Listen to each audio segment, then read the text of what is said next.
Jefferson, a spokesman for democracy, was an American founding father, the principal author of the Declaration of Independence, 1776, and the third President of the United States, 1801 to 1809.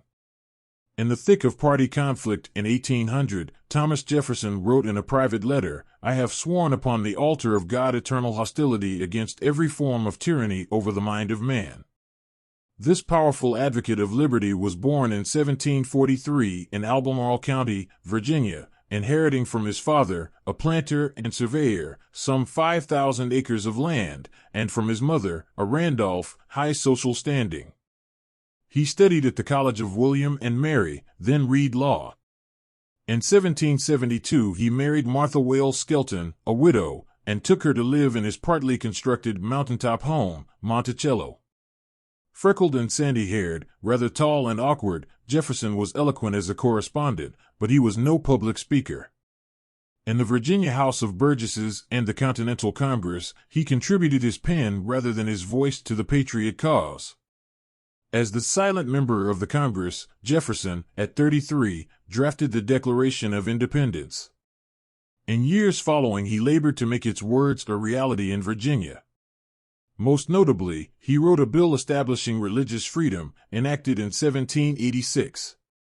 Jefferson succeeded Benjamin Franklin as minister to France in 1785. His sympathy for the French Revolution led him into conflict with Alexander Hamilton when Jefferson was Secretary of State in President Washington's cabinet. He resigned in 1793.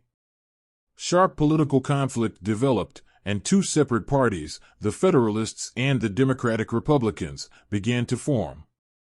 Jefferson gradually assumed leadership of the Republicans, who sympathized with the revolutionary cause in France. Attacking Federalist policies, he opposed a strong centralized government and championed the rights of states. As a reluctant candidate for president in 1796, Jefferson came within 3 votes of election. Through a flaw in the Constitution, he became vice president, although an opponent of President Adams. In 1800, the defect caused a more serious problem. Republican electors, attempting to name both a president and a vice president from their own party, cast a tie vote between Jefferson and Aaron Burr. The House of Representatives settled the tie. Hamilton, disliking both Jefferson and Burr, nevertheless urged Jefferson's election. When Jefferson assumed the presidency, the crisis in France had passed.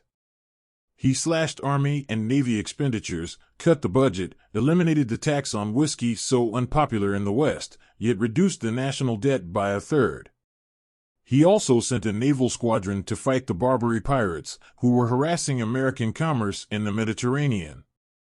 Further, although the Constitution made no provision for the acquisition of new land, Jefferson suppressed his qualms over constitutionality when he had the opportunity to acquire the Louisiana Territory from Napoleon in 1803.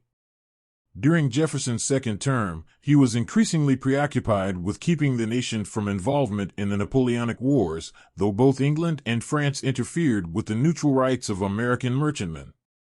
Jefferson's attempted solution, an embargo upon American shipping, worked badly and was unpopular. Jefferson retired to Monticello to ponder such projects as his grand designs for the University of Virginia. A French nobleman observed that he had placed his house and his mind on an elevated situation from which he might contemplate the universe.